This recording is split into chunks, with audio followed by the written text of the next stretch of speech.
दुकानों में जाकर शॉपिंग करने के अनुभव को ऑनलाइन शॉपिंग चुनौती दे सकती है। क्या 500 अरब डॉलर की रिटेल इंडस्ट्री 50,000 करोड़ के ऑनलाइन रिटेल मार्केट से खतरा है? इसको सुनने में अजीब लग रहा होगा, लेकिन दुकान चलाने वाली कंपनियों को तो खतरा महसूस हो रहा है। तो क्या दुकानों को कंप्यूटर शॉपिंग या ऑनलाइन शॉपिंग के मामले में चैलेंज मिल सकता है? इसी पर है आज की हमारी खास चर्चा। हमारे साथ इस पर चर्चा करने के लिए शामिल हो रहे हैं टेक्नोपैक के रिटेल सेगमेंट के सीनियर वाइस प्रेसिडेंट अंकुर बिसेन, jabong.com के फाउंडर और एमडी प्रवीण सिन्हा और मैक्स रिटेल के एग्जीक्यूटिव डायरेक्टर वसंत कुमार। साथ ही इस पूरे मामले में फ्यूचर ग्रुप के सीईओ किशोर बियानी की क्या राय है, उसको भी हम सुनवाएंगे आपको इस कार्यक्रम के दौरान। वसंत कुमार जी, क्या brick and motor, brick versus click की आजकल चर्चा चल रही है, क्या ब्रिक एंड मोटर दुकानों को वाकई कुछ सेगमेंट्स में बड़े शहरों में खतरा है ऑनलाइन रिटेलर से? नहीं, अभी ब्रिक एंड मोटर वैसे भी online we are not seeing them differently. अभी the new trend which is there worldwide is the omni-channel trend, wherein they leverage the brick and mortar for online. Also, they leverage the online for brick and mortar. So we are treating them as channels where we can access the customer. We believe that the customers finally will have the choice of going to a store and purchasing it, or sitting at their home, comfort of their home, and buying it. As long as we fulfill their experience, both online and offline, we believe our customers will come to us and then buy our products. So it's important to get the right experience given to them, rather than trying to put one channel to the other. लेकिन ये जो बात आप कह रहे हैं वो आगे की बात है। फिलहाल तो दो अलग-अलग एंटिटीज हैं ही। आगे के बात आगे भी ऐसे हो रहा है, because even if you see the Western markets where we have all online players in an advanced stage, abhi bhi you have the channel stores, like you have the retailers like Gap or Macy's and all doing very big in online. They are all retailers who have done a very good job into online. So I see similar trend happening in India also. At the same time, online only pure play market is going to be very big, and they also will be having their share in the market. Okay, तो इसी तरह के एक बड़े player भी हमारे साथ आज मौजूद हैं। प्रवीण सिन्हा जी, jabong.com के तूफान मचा दिया है ऑनलाइन स्टोर्स ने प्रवीण, और यहाँ पर शायद वसंत कुमार जी मानेंगे नहीं, और जब हमने किशोर बियानी जी से पूछा तो उन्होंने भी नहीं माना। उनकी हम साउंड बाइट चलाएंगे कुछ ही देर में। लेकिन ऑनलाइन स्टोर्स की वजह से इस साल जो दुकान चलाने वाली कंपनियां हैं वो अपने सेल्स जल्दी शुरू कर रहे हैं और ज़्यादा सेल्स दे रहे हैं। देखिए, पहला तो मैं इसको थोड़ा पॉजिटिव ट्विस्ट दूंगा। मैं ये नहीं बोलूँगा कि ऑनलाइन के कारण ऑफलाइन को खतरा है या इसके कारण ये हो रहा है। मुझे लगता है कि जो टेक्नोलॉजी नया आया है उसको जो ऑलरेडी एग्जिस्टिंग प्लेयर हैं उनको टाइम लगता है एक्सेप्ट करने में और फिर इवॉल्व करने में, या अपने जो करने के तरीके हैं उसमें बदलाव लाने के लिए। तो डेफिनेटली ये टेक्नोलॉजी फ्यूचर का है, और जैसे ओमनी प्रेजेंट चैनल बोला गया है वो ट्रेंड दिख रहा है, लेकिन अभी वो पूरी तरीके से अभी पहुंचा नहीं है। कंज्यूमर अभी दोनों मॉडल को थोड़ा डिफरेंटली ट्रीट करते हैं। यंगर जनरेशन है जो ऑनलाइन पे ज़्यादा एक्सपेरिमेंट और एक्सप्लोर कर रहा है। हम लोगों का जो ओवरऑल ई कॉमर्स का ग्रोथ है वो इस बात को वैलिडेट करता है कि कंज्यूमर ने इस चैनल को तो एक्सेप्ट कर लिया है और यहाँ पे आके ख़रीदने लगे हैं। लेकिन जैसा आपने शुरू में भी साइज़ में बताया कि अभी ऑफलाइन और ऑनलाइन को अगर देखा जाए तो 1-2% भी नहीं है टोटल मार्केट का। तो ऑफलाइन एक डोमिनेंट और डोमिनेंस में रहेगा, लेकिन जो काफ़ी जाने ब्रांड हैं, बाहर के जो ब्रांड्स हैं उनका प्रेजेंस ऑल ओवर इंडिया कुछ शहरों में सीमित है, और इसलिए ऑनलाइन एक ऐसा माध्यम बन गया है जो कि बहुत सारे जगहों में एक साथ लॉन्च हो सकता है। तो इसके इम्प्लीकेशन तो डेफिनेटली ओवरऑल कंज्यूमर पे भी पड़ेंगे और जो इन सप्लाई चेन में इन्वॉल्व हैं उन पे भी पड़ेगा जी। लेकिन दूसरे तरीके से अगर देखें जी, लेकिन अगर इस वर्तमान संदर्भ में देखें, और अंकुर यहाँ पर मैं आपका एक्सपर्ट व्यू चाहूंगी, limited to this sale season, इस जो सेल की सीजन चल रही है इस वक्त बड़े मेट्रोज में चल रही है, हर जगह चल रही है, जिस तरह के कंपेटिटिव प्राइसेस हमें ई टेलिंग साइट्स पर नजर आ रहे हैं उसकी वजह से जो traditional brick and motor stores हैं उनको भी ज़्यादा अग्रेसिव होना पड़ा है। यहाँ पर इस तरह के फिनोमिनन के पीछे क्या कारण है? क्या केवल प्राइस एक फैक्टर है? अगर आप इस सीज़न की बात करें और इस सीज़न से तक ही अगर आप सीमित रहें तो हाँ, कुछ हद तक आप कह सकते हैं कि ऑनलाइन में जो कंज्यूमर्स को ऑप्शंस मिले हैं, प्राइस के ऑप्शंस मिले हैं और ब्रांड्स के ऑप्शंस मिले हैं अच्छे प्राइस पे, वो कंज्यूमर्स चाहते हैं, ग्राहक चाहते हैं कि वो ऑफलाइन रिटेलर्स भी दें। तो उस हद तक मैं कहूँगा कि हाँ, रिटेलर्स जो हैं, ब्रिक एंड मोटार जो शॉप चलाते हैं, उनको लगा है कि हमारे कंज्यूमर्स हमसे दूर हो जाएंगे। और ये उन सेगमेंट्स में मैं रिटेल की बात कर रहा हूँ जो कि जिनके यहाँ यंग कंज्यूमर बेस इनका ज़्यादा है, जो 18 से 32 साल की उम्र का जो कंज्यूमर बेस है, जो प्रवीण जी ने भी कहा, उसमें यंग जो कंज्यूमर है, अर्बन कंज्यूमर है, उसको ज़्यादा सहूलियत रहती है ऑनलाइन जाने की, स्मार्टफोन का एक्सेस है, इंटरनेट का एक्सेस है, तो उनका शॉपिंग बिहेवियर बहुत जल्दी चेंज हो रहा है, बहुत ड्रास्टिकली चेंज हो रहा है। इस संदर्भ में ऑफलाइन रिटेलर्स ने जो डिस्काउंट्स रखे हैं, जहाँ तक कुछ हद तक ऑनलाइन रिटेलिंग की शॉपिंग पैटर्न्स जो है उसने इस बिहेवियर को इम्पैक्ट डेफिनेटली किया है। बट लेकिन अगर आप लंबे समय की बात करें, इट्स अ पॉजिटिव ट्रेंड। ये बहुत ज़रूरी है आने वाले दिनों के लिए। नहीं, बिल्कुल, इस हिसाब से रिटेलिंग होती है। इसमें जैसे प्रवीण ने कहा, एक उसको पॉजिटिव ट्विस्ट, इसमें पॉजिटिव नेगेटिव की बात है ही नहीं, क्योंकि कंज्यूमर के लिए चॉइस ही चॉइस है। अगर उन्हें दुकानों में जाना है तो वो जा सकते हैं, और कंपटीशन से दोनों हाथों में लड्डू। लेकिन इसी पर जब हमने किशोर बियानी की राय पूछी, तो आइए सुनते कि उन्होंने क्या कहा। नहीं, मैं नहीं समझता। अगर देखेंगे तो सभी रिटेलर्स में मेरे हिसाब से double digit plus high teens पे ग्रो कर रहे हैं। तो अगर ऑनलाइन का मार लगता तो शायद इतनी ग्रोथ तो नहीं होती। मैं समझता हूँ एक नया तरीका है कस्टमर के साथ डील करने का। उसमें कुछ प्रोडक्ट्स ज़्यादा अच्छा चलते हैं। अगर आप फुटवेयर देखेंगे, ब्रांडेड स्पोर्ट्स वेयर देखेंगे, और बाकी चीज़ें तो लोग आई थिंक फिजिकल स्टोर है अभी, तो उनका ग्रोथ होना बाकी है। नहीं, तो यहाँ पर जैसे किशोर बियानी कह रहे हैं कि दोनों साथ साथ में कोएग्जिस्ट करते हैं, और बिल्कुल करते हैं, लेकिन यहाँ स्पेसिफिक सवाल है कि किसकी ग्रोथ ज़्यादा हो रही है इस वक्त। वसंत कुमार जी, अगर आप देखें कि क्या एडवांटेजेस हैं एक ई टेलिंग साइट को, उनके कॉस्ट कम है और कई कारणों की वजह से वो आपको वही प्रोडक्ट एक ब्रांड के स्टोर के मुकाबले कम दाम में दे सकते हैं, आपको ज़बरदस्त डिस्काउंट्स दे पाते हैं। उसका आप कैसे सामना करेंगे? How will you take on that challenge? Yeah. See, as I told earlier, abhi it is not a question of e-tailing vis-a-vis brick and mortar retailing. It depends upon delivering customer experience. We online mein there are discount brands which are there. There are also brands who are giving it at full price, but they are giving fantastic retail, fantastic online experience because they have outstanding product and you can see them well. Or customers, her bar they are looking at price value equation. They will not look at only price. They will not look at quality at any cost. They will always maintain the balance, particularly in India.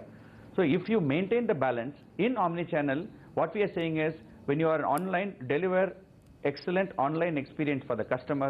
Right. In brick and mortar, deliver experience to the customer. Customer will do this. बिल्कुल, लेकिन वसंत Kumar ji, they will mix. omni channel की जो बात आप कर रहे हैं, क्या वो इस वक्त कोई लेवरेज कर पाए एक बड़े स्केल पर? क्योंकि ये प्लान जरूर हैं और कई सारे बड़े रिटेलर्स के अभी तक नहीं है।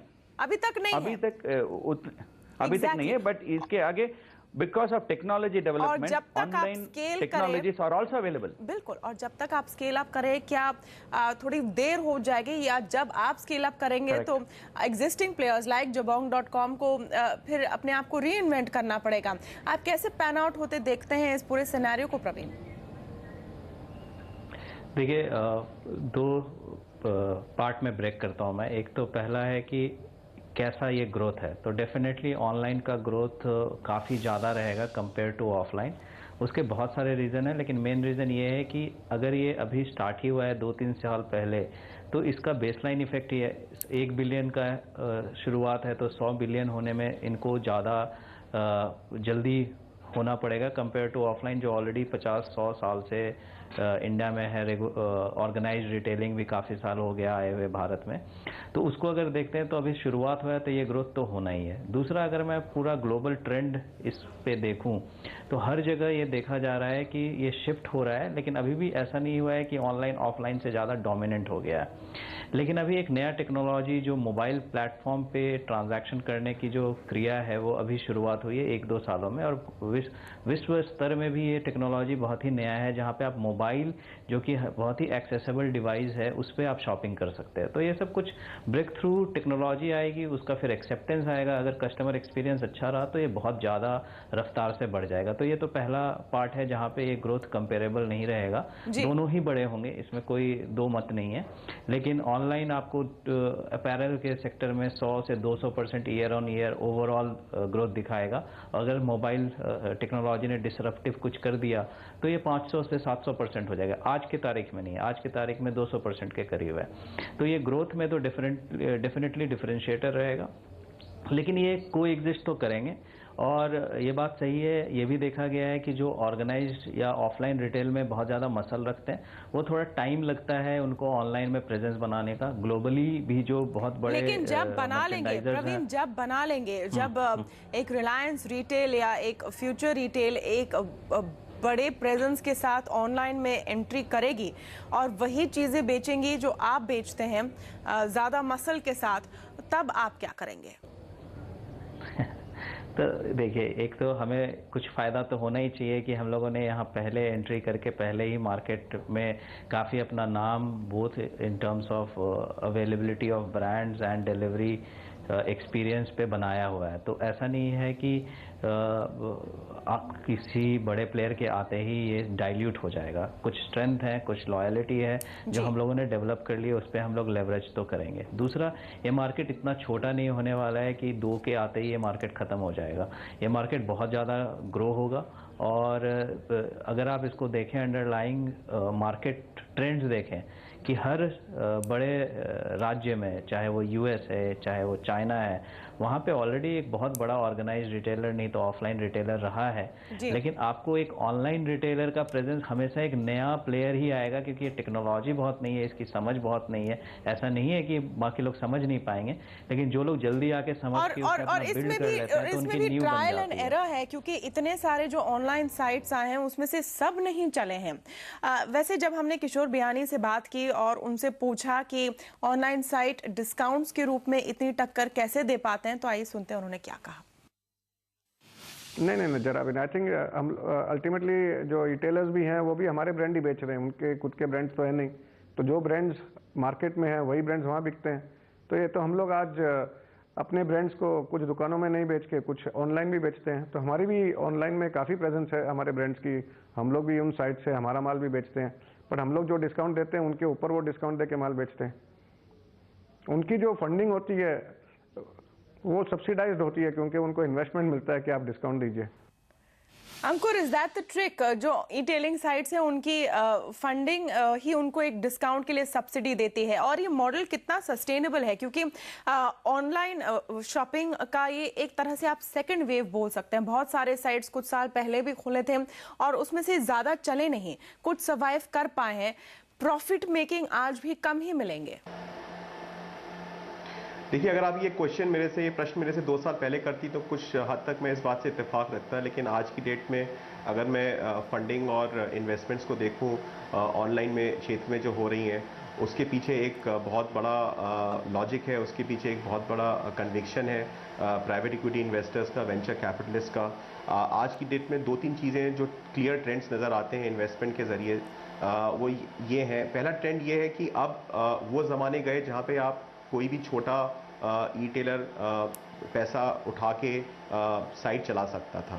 आज की डेट में अगर आपका पास बिजनेस मॉडल नहीं है जो इन्वेस्टर्स को कन्विंस कर पाए कि आप 2 साल या 3 साल में प्रॉफिट कमा पाएंगे, उसको पैसा नहीं मिलेगा, वो दिन चले गए हैं। दूसरी चीज़ है कि 3 या 4 साल की जो जर्नी पिछले 2008 से जो हुई है, अब तो 6 साल हो गए हैं, उसमें कुछ बड़े प्लेयर्स और इसमें प्रवीण जी की जबोंग इंक्लूडेड है, ये इन लोगों ने एक डोमिनेंट मार्केट पोजीशन क्रिएट कर ली है ब्रांड अवेयरनेस के ज़रिए, कंज्यूमर लॉयल्टी के ज़रिए। तो आज की डेट में जितना भी फंडिंग हो रहा है वो उन प्लेयर्स का हो रहा है जो कि इन्वेस्टर्स को कन्विंस कर पाए हैं कि हाँ, उनके पास एक बहुत सस्टेनेबल बिजनेस मॉडल है जो आगे चल के फ़ायदा देगा, प्रॉफिट देगा और सस्टेनेबिलिटी देगा। तो ये दूसरा ट्रेंड है, और ये दो जो ट्रेंड्स हैं अगर हम इसको देखें तो ये पैराडाइम शिफ्ट हुआ है पिछले 2-3 साल में, जहाँ पे आज की डेट में इन्वेस्टमेंट्स जो है बिजनेस मॉडल पे हो रहा है, ना कि सेंटिमेंट्स पे। जी, यहाँ पर एक छोटा सा ब्रेक लेंगे, लेकिन ब्रेक के बाद ये चर्चा हम जारी रखेंगे। हम देखेंगे कि कौन सी तरह के प्रोडक्ट्स में ई-टेलिंग आज आगे है।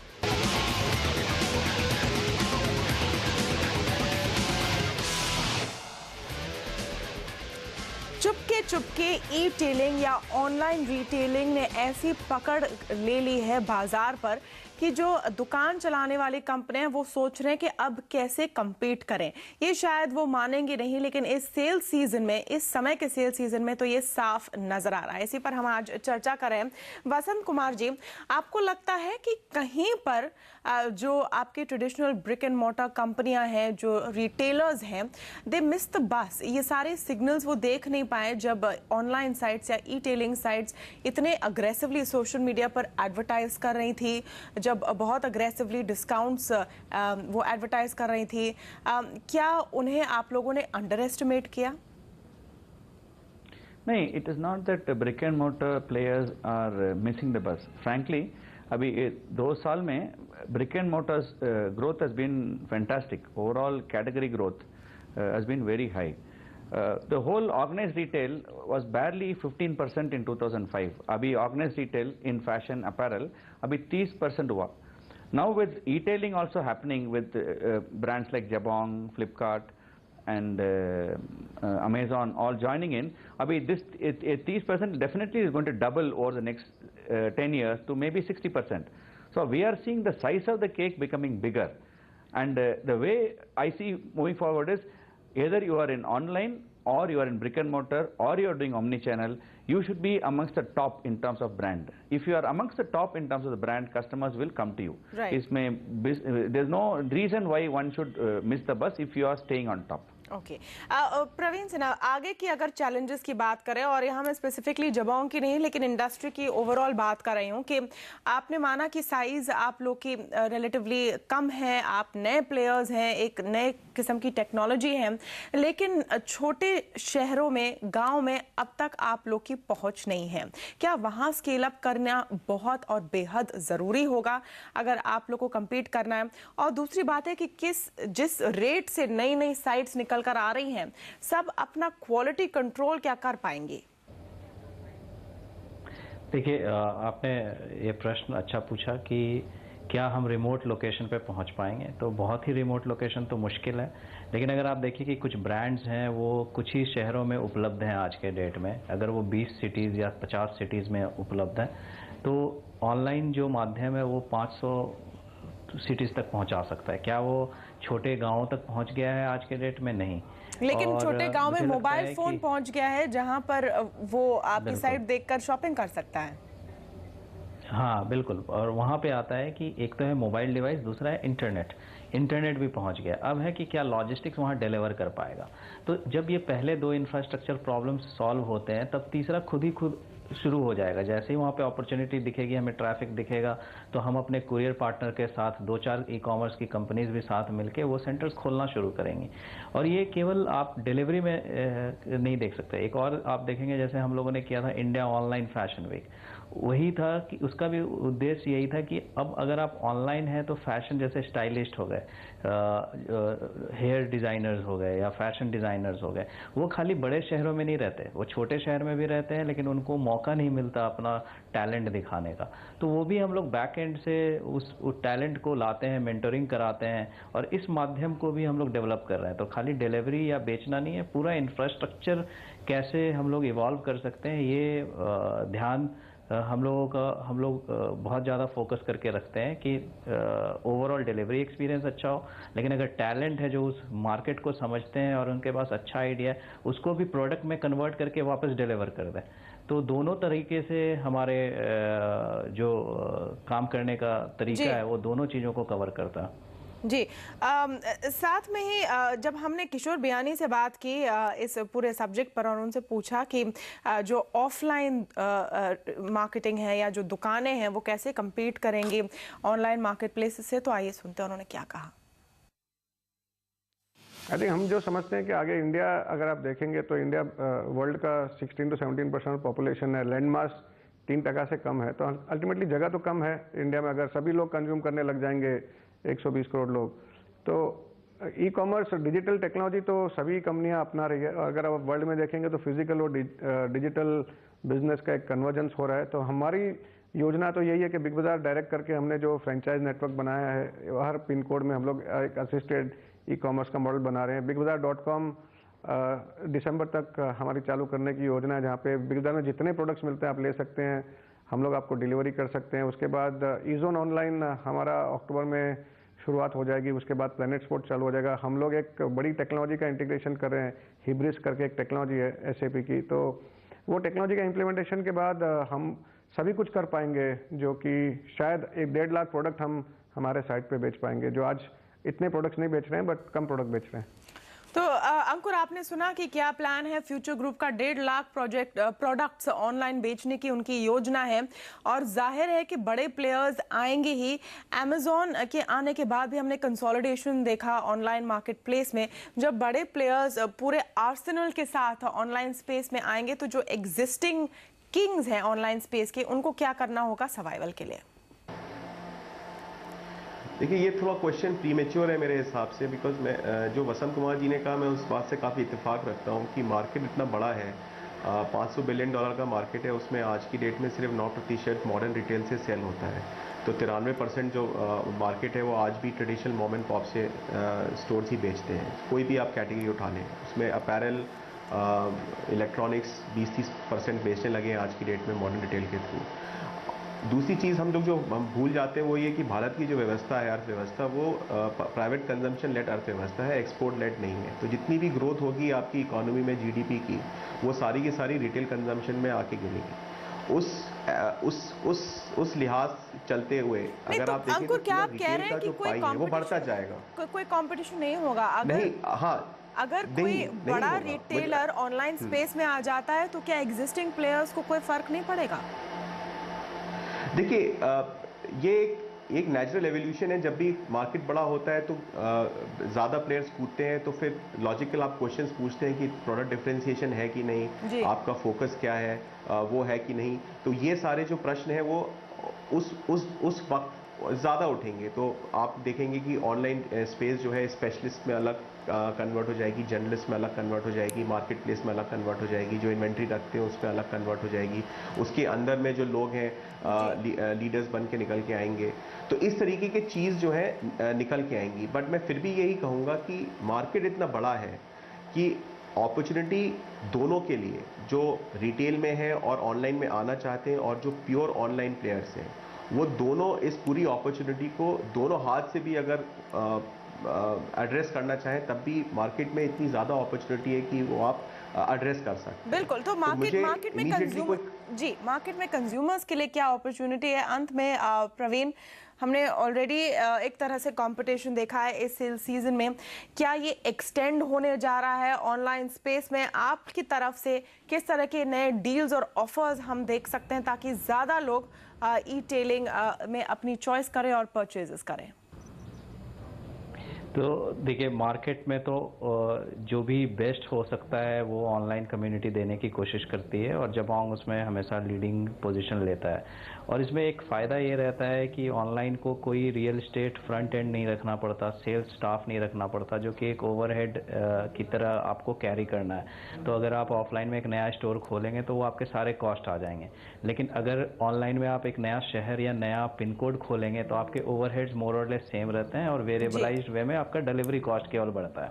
तो जैसे जैसे ये कंपनी बढ़ती जाएगी, तो कंपनीज के पास काफ़ी इकोनॉमीज ऑफ स्केल रहेगा, जो कि पास ऑन कुल मिलाकर हम और डिस्काउंट्स की उम्मीद कर सकते हैं आने वाले दिनों में, एक्सटेंडेड सेल्स की उम्मीद कर सकते हैं। बहुत बहुत शुक्रिया आप सबका हमारे इस खास शो में शामिल होने के लिए, और हमारे दर्शकों के लिए एक ही मैसेज, हैप्पी शॉपिंग।